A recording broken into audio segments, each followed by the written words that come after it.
Hello guys, आप सभी का आपके अपने यूट्यूब चैनल टेक साइन में स्वागत है। जैसा कि आज के लेक्चर के अंदर हम डिस्कस करेंगे ओम्स लॉ। ओम्स लॉ क्या होता है, इसका स्टेटमेंट क्या है, इसका फॉर्मूला क्या है, एकदम बेसिक से एडवांस लेवल तक डिस्कस करेंगे। तो एक बार फटाफट सभी स्टूडेंट वीडियो को लाइक करेंगे और ज़्यादा से ज़्यादा स्टूडेंट तक वीडियो को शेयर करेंगे।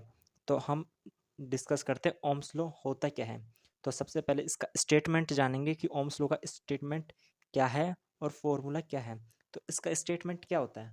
ओम्स लॉ का स्टेटमेंट होता है द ओम्स लॉ का स्टेटमेंट बता रहा हूँ पहले। The current flowing through A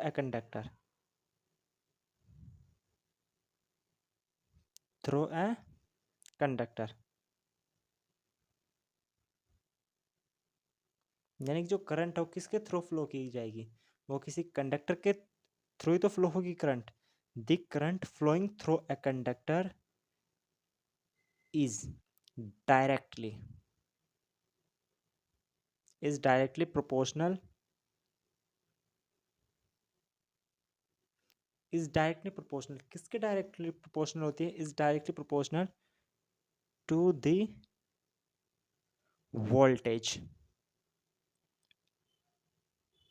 voltage difference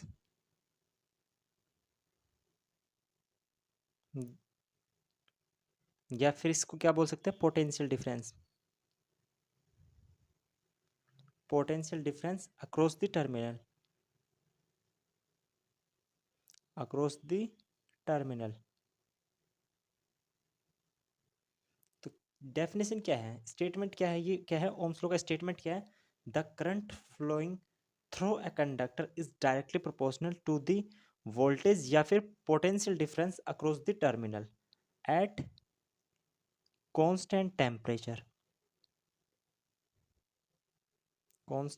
temperature और प्रेशर। इन दो पॉइंटों का ध्यान रखना कि ये कब एप्लीकेबल है, जब कांस्टेंट टेम्परेचर और कांस्टेंट क्या हो, प्रेशर हो। ये तो इसका स्टेटमेंट है जो आप किसी भी एग्जाम में यदि आपके पास क्वेश्चन आता है व्हाट इज ओम्स लॉ, तो आप ये स्टेटमेंट राइट डाउन कर सकते हैं। अब स्टेटमेंट कह क्या रहा है, देखिए आप। The current flowing through a conductor, तो सबसे पहले हम एक कंडक्टर बनाएंगे। ये लो, कंडक्टर तो कोई वायर ही होगा। The current flowing through a conductor, इसके अंदर कौन सी करंट जा रही है? इसके अंदर आई करंट जा रही है, ठीक है। Is directly proportional to the voltage, तो मैंने इसके अंदर ये वोल्टेज सोर्स लगा दिया कोई।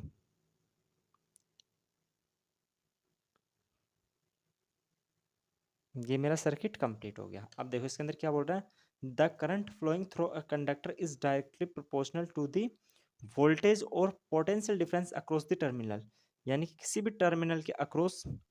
तो आई है जो अपना क्या बोल दिया, directly proportional to the V. I किसको डिनोट करता है, करंट को, और वी करता है अपना पोटेंशियल डिफरेंस को या फिर वोल्टेज को। तो अब इसके अंदर फॉर्मूले के अंदर क्या बोल दिया, I is directly proportional to V. और जैसे ही ये आर है और ये वी है, जैसे यहाँ से आई प्रोपोर्शनली कांस्टेंट हटाएंगे तो क्या आता है, प्रोपोर्शनली कांस्टेंट आता है 1/r, और ये हो गया वी, ठीक है। तो आर को करेंगे तो ये हो जाएगा अपने पास I R equals to we.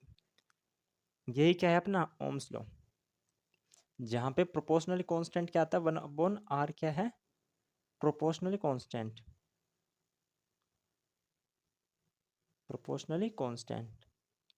जो अपना 1/r हो, क्या है, प्रोपोर्शनली कांस्टेंट। एक बार दोबारा देखिए डेफिनेशन क्या है, the current flowing through a conductor is directly proportional to the voltage difference across the terminal at constant temperature और प्रेशर। ये क्या है, सर्टेन कंडीशन दी गई है अपने को, यदि ये कंडीशन फॉलो होगी तभी अपना ये फॉर्मूला एप्लीकेबल है, अदरवाइज एप्लीकेबल नहीं है। अब इसके अंदर अपने पास तीन टर्म आ रही हैं। फर्स्ट वन इज आई, तो आई क्या है, आई अभी मैंने आपको बताया था करंट। इसके बाद में आ रहा आर, आर क्या है, रेजिस्टेंस। इसके अंदर आ रहा है वी, वी क्या है अपना वोल्टेज। वोल्टेज और पोटेंशियल डिफरेंस, पोटेंशियल डिफरेंस ये अपना क्या है, ओम्स लॉ यहाँ पे फिनिश होता है। लेकिन अब इसके अंदर अपने पास 3 टर्म आ रहे हैं, आई आर वी, जो मैंने आपके यहाँ सामने लिख दिया है। लेकिन अब इसके पहले डिस्कस करने से पहले सबसे पहले हम एक क्वेश्चन सोल्व करते हैं, यानी कि क्वेश्चन लेते हैं ओम्स लॉ पे। ओम्स लॉ पे एक क्वेश्चन लेते हैं। तो क्वेश्चन क्या है, मैं आप सभी के सामने नोट करता हूँ कि एक मेरे पास कोई कंडक्टर है,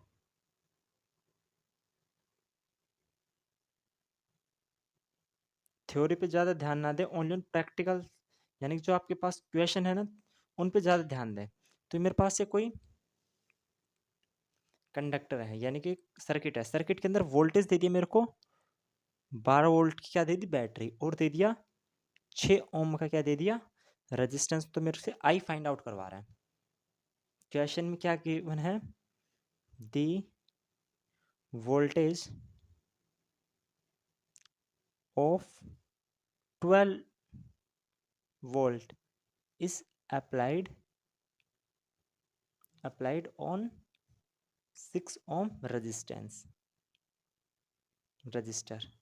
then find current across 6 ohm resistor। ये अपना क्वेश्चन है। क्वेश्चन में क्या बोल दिया कि 12 ओम, जैसे कि 12 ओम किसके क्रॉस लगा हुआ है, 6 ओम के, 12 वोल्ट किसके क्रॉस लगा हुआ है, 6 वोल्ट के। तो मेरे को आई फाइंड आउट करना है। तो इसको आई को फाइंड आउट करने के लिए क्या कर लेंगे, सॉल्यूशन। सॉल्यूशन सबसे पहले लिखेंगे गिवन, अपने को क्या क्या गिवन है, गिवन में क्या क्या है। सबसे पहले गिवन में क्या है, वोल्टेज, वोल्टेज कितना है मेरे पास 12 वोल्ट। इसके बाद में आ रहा है अपने पास रजिस्टर, रजिस्टर कितने ओम का गिवन है, 6 ओम का। फाइंड क्या करना है, करंट, करंट अपने को क्या करनी है, फाइंड आउट करनी है। So by Ohm's law, by Ohm's law, Ohm's law क्या कहता है, V equals to I are.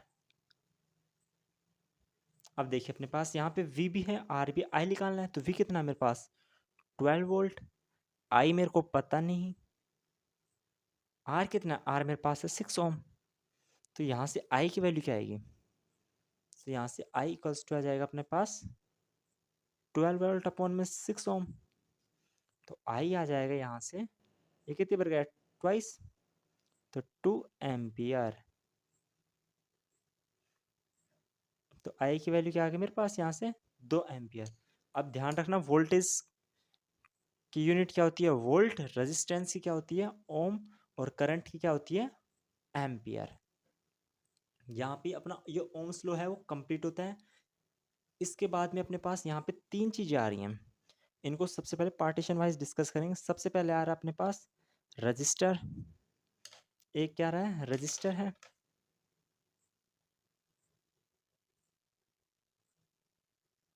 Second है वोल्टेज, और थर्ड है करंट। इन तीनों के बारे में डिस्कस करते हैं कि रजिस्टर यदि एक से ज़्यादा रजिस्टर, वोल्टेज सोर्स एक से ज़्यादा और करंट सोर्स एक से ज़्यादा हो तो क्या होगा, इनका कॉम्बिनेशन देखते हैं। तो सबसे पहले हम देखते हैं करंट रजिस्टर का। तो रजिस्टर दो प्रकार का होता है, फर्स्ट वन इज सीरीज और second one is parallel. Same as it is ये भी दो टाइप से कनेक्ट हो सकता है, फर्स्ट वन इज सीरीज और second one is parallel. Current भी दो टाइप से ही कनेक्ट हो सकता है, क्या तो सीरीज में या फिर पैरेलल में। आपको आपकी स्कूल्स के अंदर ओनली ऑन आपको ये ओनली ऑन रजिस्टर का सिखाया जाता है, वोल्टेज का और करंट का नहीं सिखाया जाता है। लेकिन आज हम वोल्टेज और करंट का भी डिस्कस करेंगे। करंट यदि सीरीज में दो से ज़्यादा लग जाए या पैरेलल में क्या हो, वोल्टेज लग जाए तो क्या होगा, करंट रजिस्टेंस लगेगा तो क्या होगा। अगर रजिस्टेंस दो सीरीज में है, अगर दो रेजिस्टेंस किसमें लगा दिए सीरीज में, जैसे कि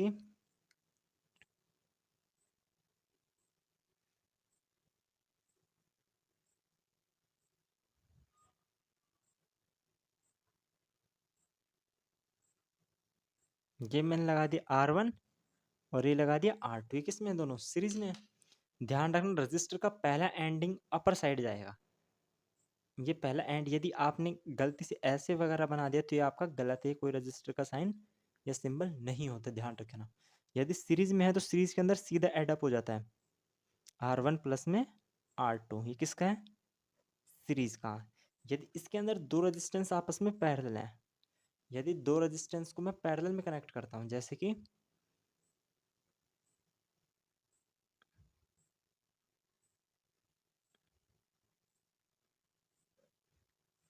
इसी के साथ में मैंने एक और रजिस्टर ऐड अप कर दिया,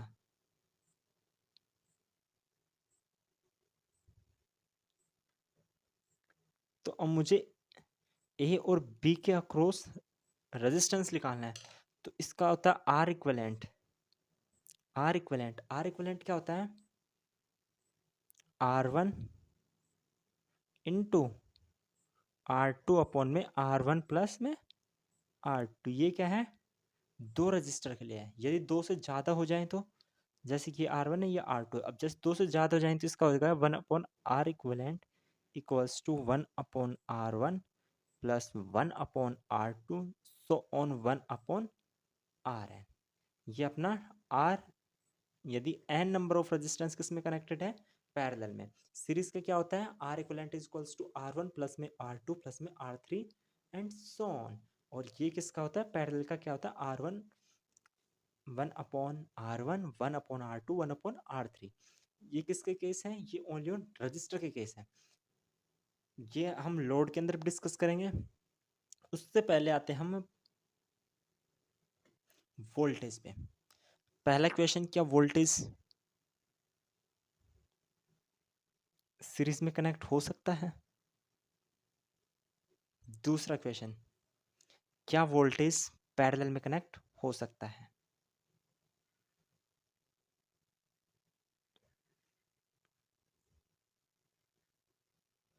क्वेश्चन 2 है, क्या वोल्टेज सीरीज में कनेक्ट हो सकता है या पैरेलल में कनेक्ट हो सकता है? तो सबसे पहले सीरीज, और ये क्या है? पैरेलल। तो वोल्टेज सीरीज में कनेक्ट हो सकता है। सीरीज में क्या होता है? V1 प्लस में V2।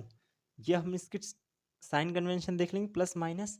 आपको अभी यही याद रखना कि वोल्टेज सीरीज में कनेक्ट हो सकता है और वोल्टेज पैरेलल में कनेक्ट ओनली एक ही कंडीशन में होता है। ध्यान रखना, वोल्टेज पैरेलल में कनेक्ट केवल ही केवल एक ही कंडीशन में होता है कि उनकी पोलैरिटी क्या होनी चाहिए? दोनों की सेम डायरेक्शन, यानी सेम होनी चाहिए। यदि यहाँ पे प्लस है तो यहाँ पे भी प्लस, यहाँ पे माइनस है तो यहाँ पे भी माइनस, और इनका मैग्नीट्यूड वो भी क्या होना चाहिए? सेम होना चाहिए। तो ही दो वोल्टेज सोर्स आपस में पैरेलल में कनेक्ट हो सकते हैं, अदरवाइज पैरेलल में कनेक्ट नहीं हो सकते हैं। इसके बाद में आता अपने पास थर्ड, करंट का। अभी आपको याद रखना है कि हाँ, सीरीज में और पैरेलल में दोनों में वोल्टेज कनेक्ट हो सकता है। पैरेलल में एक ही कंडीशन है कि इनका वोल्टेज का जो साइन कन्वेंशन है वो सेम होना चाहिए और इनका जो मैग्नीट्यूड है वो सेम होना चाहिए। इसके बाद में आता है करंट। क्या करंट? दो करंट आपस में सीरीज में कनेक्ट हो सकती हैं, या फिर क्या दो करंट आपस में पैरेलल में कनेक्ट हो सकती हैं क्या? अभी बस ओनली ऑन ये डिस्कस करेंगे, हो सकती है या नहीं हो सकती। कंप्लीट कंसेप्ट हम लोड के अंदर डिस्कस करेंगे, RLC उसके अंदर डिस्कस करेंगे कि ये कैसे प्रूव होता है। अभी तक आप ओनली ऑन याद रखें। तो यहाँ पे दो करंट सोर्स हैं, A1 या I1 या A2 या I2। अगर दोनों सीरीज में हैं तो सीरीज के अंदर एक ही कंडीशन में कनेक्ट हो सकते हैं, दोनों का मैग्नीट्यूड सेम होना चाहिए। दोनों का magnitude as well as direction, उनका मैग्नीट्यूड और डायरेक्शन दोनों का सेम होना चाहिए, तो ही वो सीरीज में कनेक्ट हो सकते हैं, अदरवाइज नहीं हो सकते। क्योंकि करंट का एक सीधा फंडा है कि जितनी करंट आएगी उतनी ही बाहर जाएगी। अभी हम डिस्कस करेंगे केवीएल के अंदर और केसीएल के अंदर कि क्या करंट का और वोल्टेज का क्या सीन है। अभी आप इतना ही याद रखें कि करंट सीरीज में कनेक्ट हो सकती है, तभी कनेक्ट होएगी जब उसका मैग्नीट्यूड और डायरेक्शन क्या हो, सेम हो। पैरेलल में डायरेक्ट हो सकती है, पैरेलल में तो ये I3 मान लिया, I1 और I2, तो I3 क्या हो जाएगा, I3 हो जाएगा I1 प्लस में I2। तो आज के लेक्चर के अंदर हमने पूरा ओम्स लॉ, जितने भी इसके अंदर टर्म्स आती हैं ओम्स लॉ के अंदर, कि ओम्स लॉ होता क्या है, फॉर्मूला क्या है, किसके इनवर्स प्रोपोर्शनल है, किसके डायरेक्ट प्रोपोर्शनल है, क्या प्रोपोर्शनली कांस्टेंट है। इसके बाद में हमने क्वेश्चन किया है कि कैसे क्या करंट कैसे सोल्व करना है, ये हमारा कंप्लीट सॉल्यूशन है।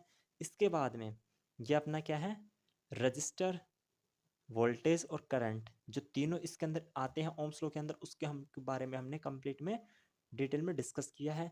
यदि आपको आज का लेक्चर अच्छा लगा हो तो लेक्चर को लाइक करें और ज़्यादा से ज़्यादा स्टूडेंट तक शेयर करें। Thank you for watching our lecture.